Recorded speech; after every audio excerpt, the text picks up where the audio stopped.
Yes, yes, yes, yes, yes. That's what we were chanting at WrestleMania 30.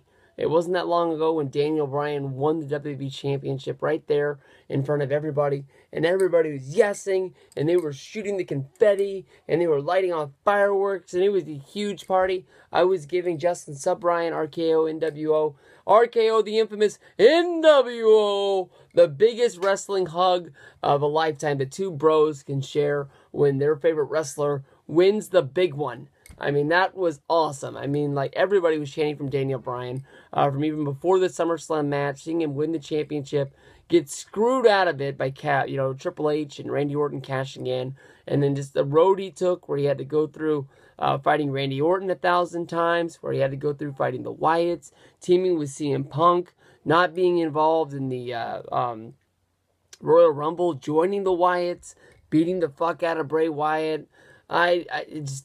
I don't know, man. It seemed like Daniel Bryan was on that rise, that claim to fame, and then Extreme Rules, his first championship run, is having both the titles where they don't take him away from him, and they put him up against Kane. Yeah, Kane? I don't know if I can yes to that.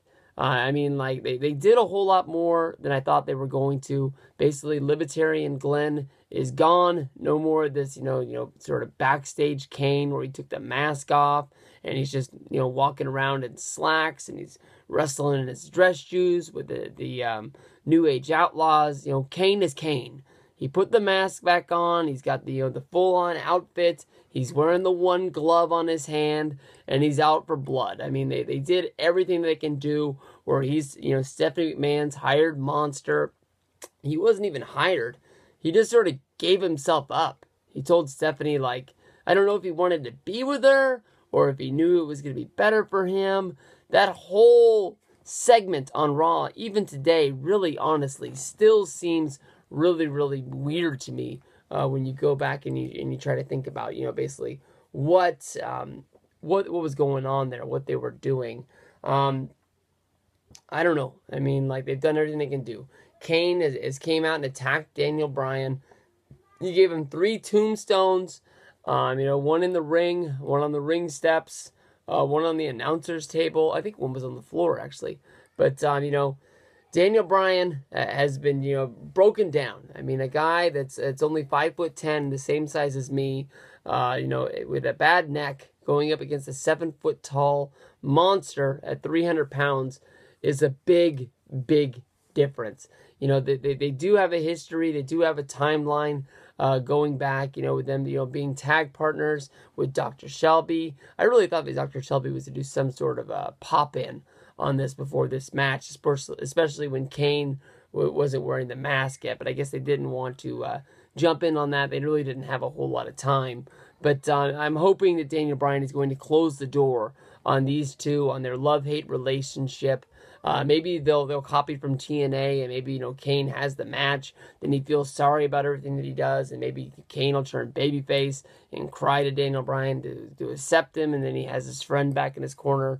I'm not 100% sure, but basically to me, this is not the way that you want to kick off, a big, a big star. You don't put the belt on somebody or the belts on somebody at WrestleMania unless you want them to be the number one guy of the company and you want them to take off and become, The Rock, Stone Cold Steve Austin, Hulk Hogan type of status. I mean, Joe Blows don't win the title at WrestleMania. They win the title at Extreme Rules. I mean, it's one of those various, special event pay-per-views along the way. You win the title in your house.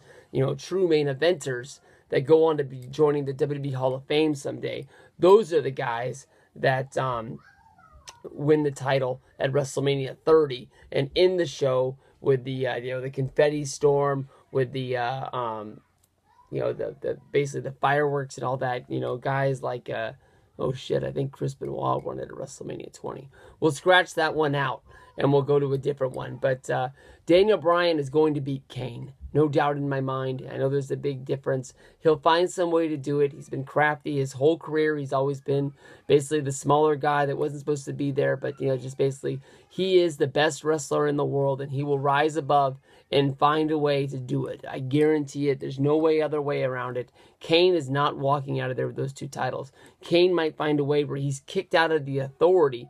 That would make a lot of sense to me after losing this match, with Stephanie saying that basically, he stepped up to the plate. They gave him the first title shot. He didn't deliver. And now it's on to, Batista, Orton, or Triple H to win the title. We'll have to see what goes on from there.